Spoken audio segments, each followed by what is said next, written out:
Agradeço a exposição do senhor Pedro Rezende e, na ausência de alguns convidados, eu vou conceder 5 minutos para o professor Hermes Rodrigues Neri, do Movimento Legislação e Vida, antes de passar para os deputados.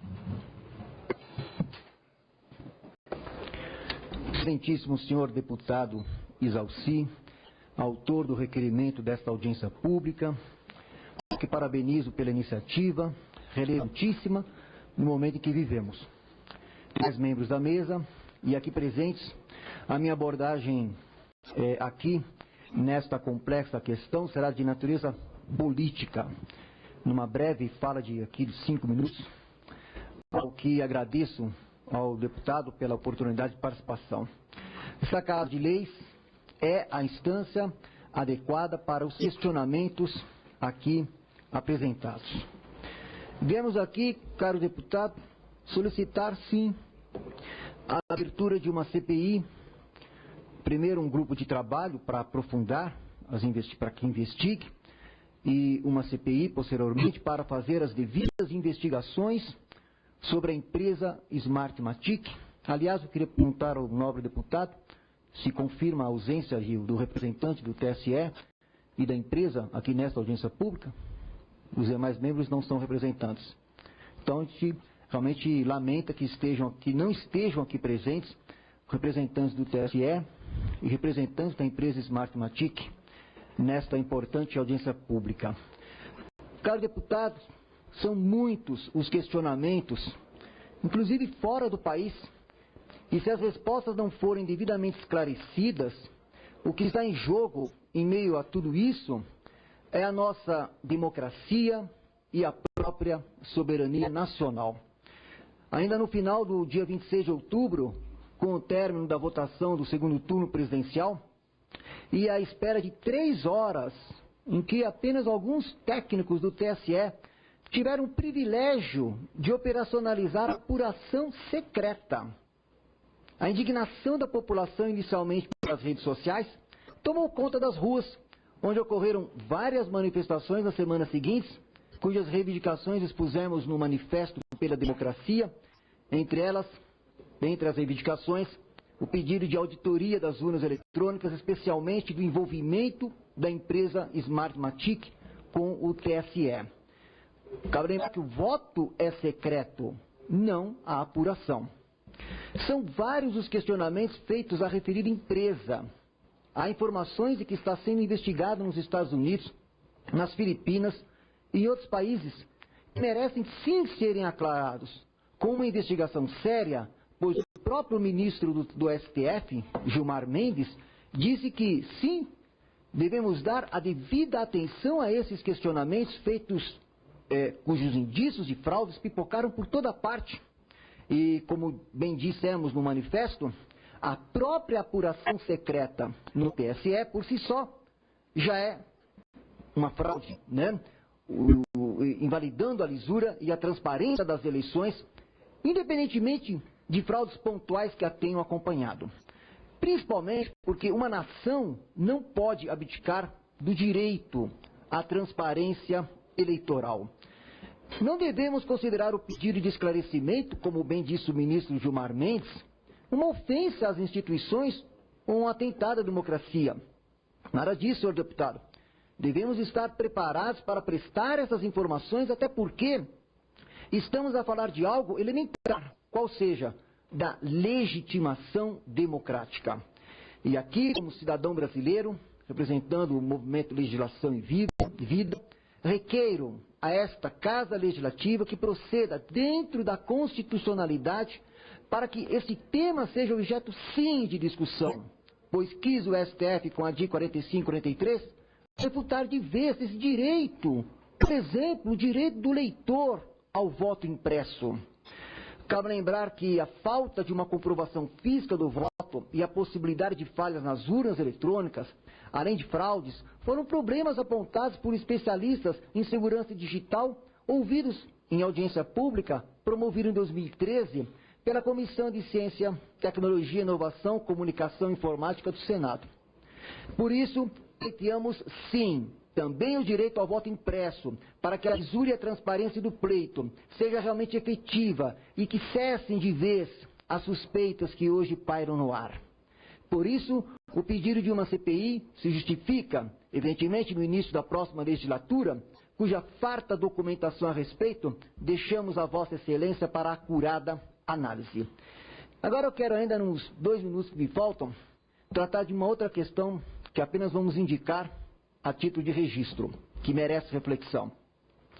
O fato é que nos chegam informações, caro deputado, por exemplo, como a do engenheiro Christopher Belo Ruiz, de que a empresa Smartmatic, diz ele, utiliza uma rede conectada a Cuba para manipular, por exemplo, as eleições em 2013 na Venezuela.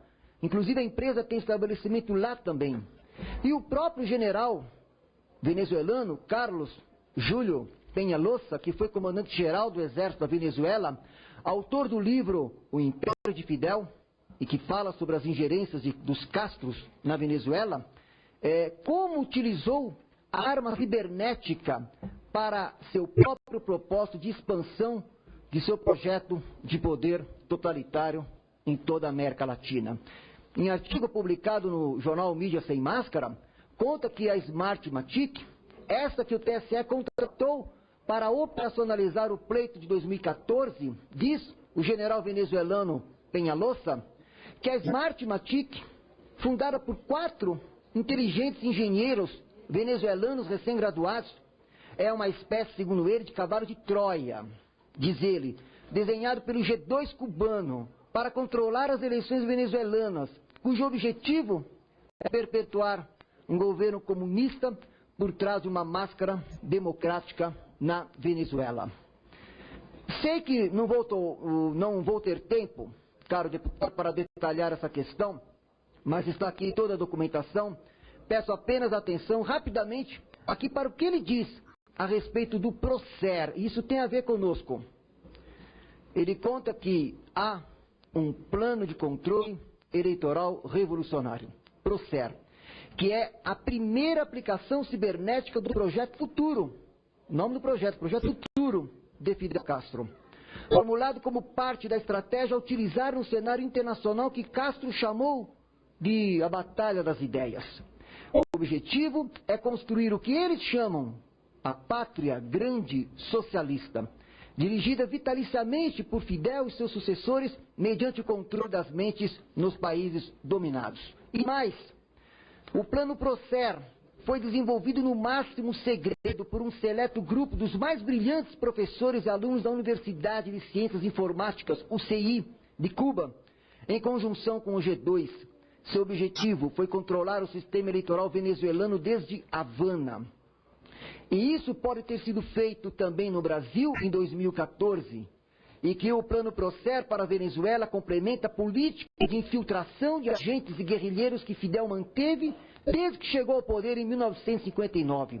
Constitui o passo decisivo que permitirá aos irmãos Castro dominar não só a Venezuela, mas o Brasil e todos os países integrantes do Fórum de São Paulo, que tem o PT como partido estratégico nesse sentido de implantação de um projeto totalitário de poder em toda a América Latina. Conta ainda, para encerrar, caro deputado, o general, que aqui falamos, que a arma cibernética tem como objetivo a penetração dos sistemas informáticos de alguns países vizinhos através de seus sistemas de comunicações. Essa estratégia permitiria obter informação classificada e, eventualmente, controlar os países escolhidos, em conjunção com os agentes cubanos infiltrados em seu seio e seus colaboradores. Depois do colapso soviético, essa ideia permaneceu congelada por longo tempo, por falta de recursos, mas a chegada de Chávez ao poder em 99 permitiu a Fidel contar com o financiamento adequado para desenvolvê-la e, naquela ocasião, portanto, o Procer estava pronto.